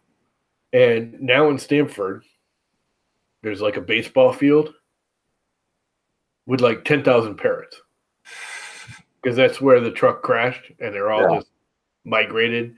And they stay there because this weather is way too cold for them. They're actually like a southern, South American parrot. Yeah. But there's a baseball field down there. Something Cats, or I don't know, one of the minor league baseball fields where the lights are on 24 hours a day. They have the big spotlights on the field, and they're on 24 hours a day, 7 days a week, and that's where all the parrots are nesting. Because it's warm in there. Because they'll all be halogen as well. Yeah, I don't know. It's kind of funny because if you go in that area, there's like these talking parrots. They talk. Like human speech, they're one of those, whatever you call it, where you say a word and they'll say it back. Yeah. People go out in the field and go, hey, hey, hey, so it'll be like, hey, hey, hey, hey, hey. That was little parrots going, hey. Yeah, I guess there's like 1,000 of them there now. There's, like 100 maybe in the truck when it flipped over. It's kind of cool when you think about it. Yeah. It's like, I know there's a lot of the green parrots, like the one that everyone gets for pets. There's a lot of them in London that are now wild. Yeah, it's one of them kind. I don't know exactly. It's a little parrot. It's not like a big parrot. It's a little parrot. So actually, I think it's a yellowy, greeny. I don't know. I've only seen them from a distance up in the light. I actually worked down there. We were working down there not too long ago. It's the only reason. It's like, what?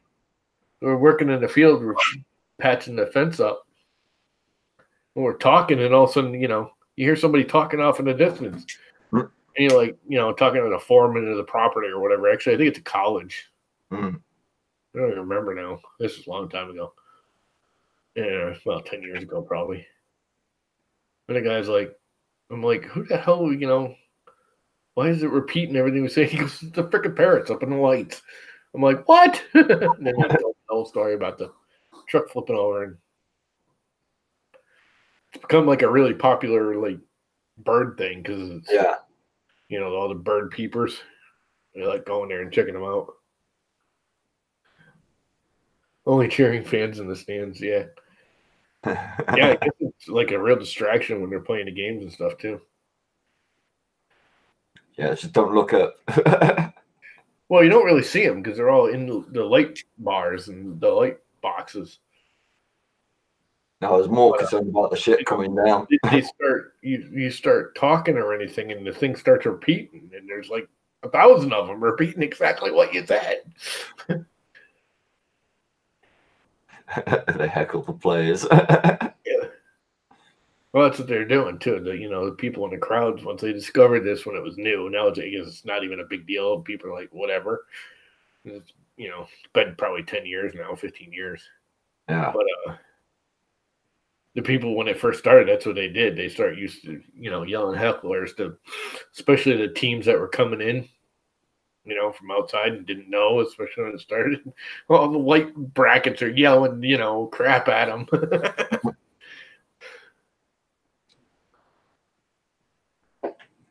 Yeah, it was kind of a big thing.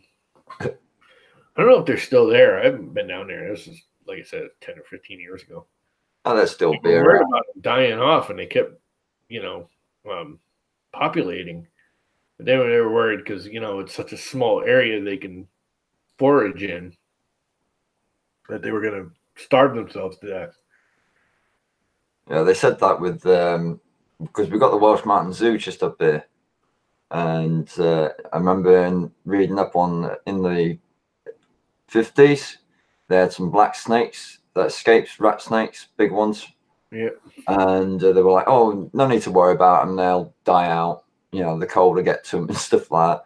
They've rediscovered them up there in the woods, and they've shrunk a bit and they've got fatter, but they're still there. Yeah. Animals are pretty resilient. Yeah. If you don't screw with them, man is the key predator to wipe out an animal species. Yeah. Most animal species will survive in a given environment that they can basically survive in, depending on their body metabolism and makeup and everything. But most animals will survive and reproduce in an area that their environment will allow them to. It's like humans don't get involved. It's like Chernobyl now that it's all empty. All the animals are starting to come back. They got black bears coming back and all sorts of things. And we got black bears coming back here too. We got moose in town. Moose. We haven't had a moose here since like 100 years ago. Last time a moose was sighted here. We got at least 2 they know of now, right here in town. You ever seen a real live moose? No, but I have. Every time I hear about the moose, television away. I keep remembering the Red Dwarf episode where they're going on about the most common accidents in such a place, and it's like the moose. Yeah, up in Vermont. Oh God, I go visit my friends in Vermont, and the first 10 minutes of the news is car versus moose. Everybody dead. Moose had to be shot. Car versus moose. Moose walked away. People are dead. Yeah. What you don't realize is how big they are. They make a horse look small. They like dwarf horses. Well, it was that Mythbusters episode where they made a rubber representation of a moose, and that thing was huge. Yeah. Oh, dude, I used to mountain hike. I want to say mountain climb, but it's not really climbing. It's hiking in the mountains up in Vermont, New Hampshire. They used to be like a religious thing with me. Yeah. Back when I was younger and didn't have all my body issues. And we went up there one time, and this is, God, must have been the 80s. Put it this way, this is when the Walkman first came out, because I had a Walkman. What's up, you do it? I had one of the first Walkman tape players, and we were camping, and everyone was packing up to camp, and I was the first one packed up to go. So I was like, you know what? I'm going to get moving. It was a little frosty. It wasn't really snowy, but it was frosty out. I was like, dudes, I'm going to start hiking up the trail, get warmed up. I'm not going to stand here and wait for you guys anymore. They were all smoking cigarettes. This is when just after I'd quit, and they're all smoking cigarettes. I'm like, I got to get out of here. So I start hiking. I'm like 24, 25 maybe. And I got the headphones on. I got the Walkman jamming. And I'm kind of looking down at the trail and just booking down the trail, figuring I'll get, a half a mile down the trail ahead of them. And I'll just stop and wait. And, I'll be nice and warmed up. And then, temperature will rise. Well, I'm cresting this ridge. And I just happen to can't, I'm literally looking straight down at my feet. I got freaking 60 pounds on my back. I'm kind of booking along. I'm not running or anything, but I'm walking fast, trying to get warm. and I catch something out of the front of my view, and I look up, and there's this freaking head looking down at me. And I swear to God, he is no more than my arms reach out. And it is up here looking down at me. Yeah. And I just went, oh. I mean, I literally froze. I was like, because you see moose on television, okay, it's a big horse, is what you think. No. They make horse. It's like a small elephant. Yeah, it's a shy horse with antlers. Thing was freaking huge. And he just looked at me and kind of did, the head lean to the side. So I took like 2 or 3 steps back, and he just moseyed off the trail. He realized I wasn't a threat. So no grunting, nothing. Just moseyed off the trail. And he stood, probably 20 yards off the trail. You could still see him there, but he was kind of, he was a ways in. Yeah.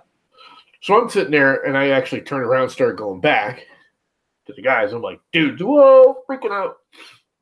So I go back, and I'm like, dudes, just freaking moose in the trail down here.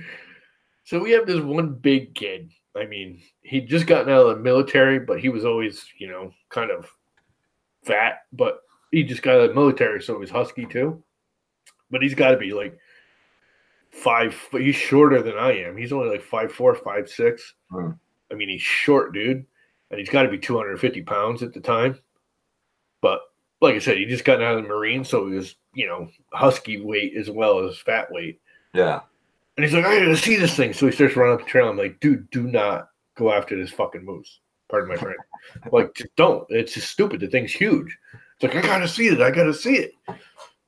So he runs up, and we get to the point, and you can just see like his antlers off in the distance. I'm like, that's him. That's him. So he goes running off into the woods after the damn thing. He's got a full pack on, which is over his head. I don't know if you've ever seen those backpacks. Yeah. Next thing you know, here comes Neil, like full board cartoon, arm swinging. You look like a cartoon coming out of the woods with this grunting moose, like full bore running after. I was just like, dude, that thing is gonna kill you. It's like you do not go after a wild animal into the woods. You just don't. Finally, luckily, he was smart enough to get up to like a big tree. Just moved back up to a tree. But, the moose whacked his head into the tree a few times, like a warning. And then finally gave up, kind of looked at us, and we were all like, we had nothing to do with it, man. He finally moseyed off into the swamp. Oh, my God. Nothing has freaked me out. And I don't even want to say I was scared.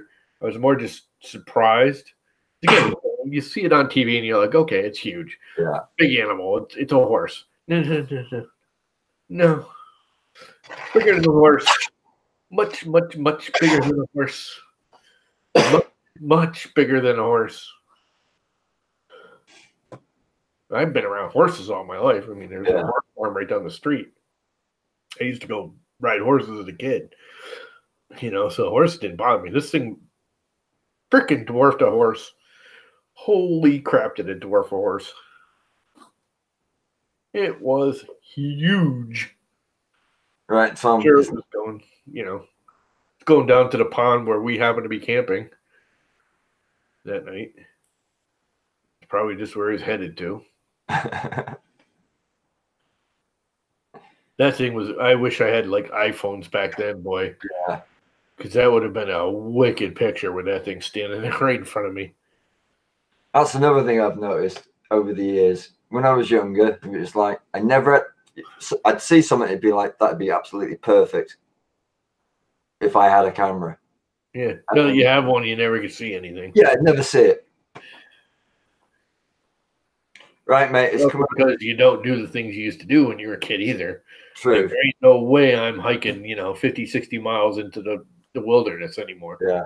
That ain't happening. I don't think I could get a mile in with a backpack on my back anymore. Mm-hmm. Right. People used to laugh, they'd go in with all these dehydrated foods and stuff, trying to make everything ultra light. Man, we go in with eggs and steaks, like raw eggs and steaks and all kinds of crap. I mean, just regular food. I mean, we always brought dehydrated food too, but our first like 3 days of food was all fresh food.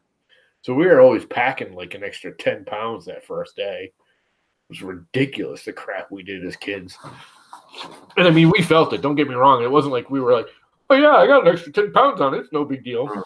It was like noontime. We're like, holy crap, why did we bring all this? Let's start eating it. Right, mate. Candy, lots of candy.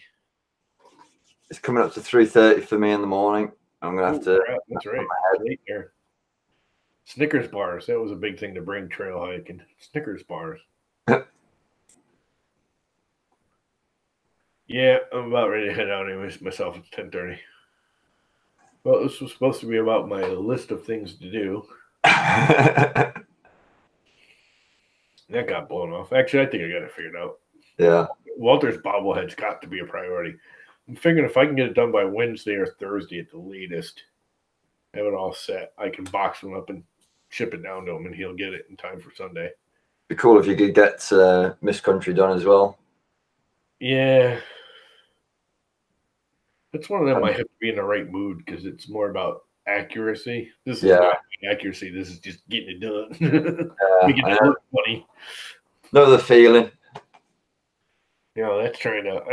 I'm almost to the point where it's close enough where I might just say good enough. Yeah. Right then, matey. I shall see you again soon. All right, it's been fun. Thanks for stopping in, man. Yeah, not a problem, matey. Always enjoyed joining. Right, I shall catch you tomorrow sometime. Later, man. Have a good one, everyone.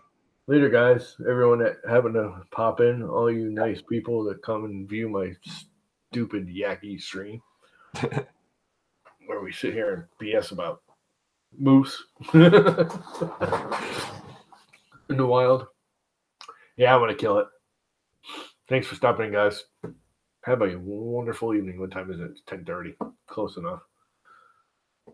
One more whole minute. Who's even in here? This thing actually has a participants button, which I never knew about. Participants.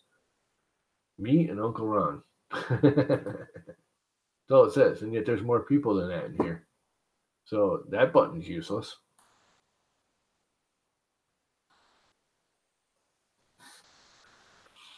Once everyone's left, it still says there's 7 viewers. Anyway, all right, I'm killing it. See you guys.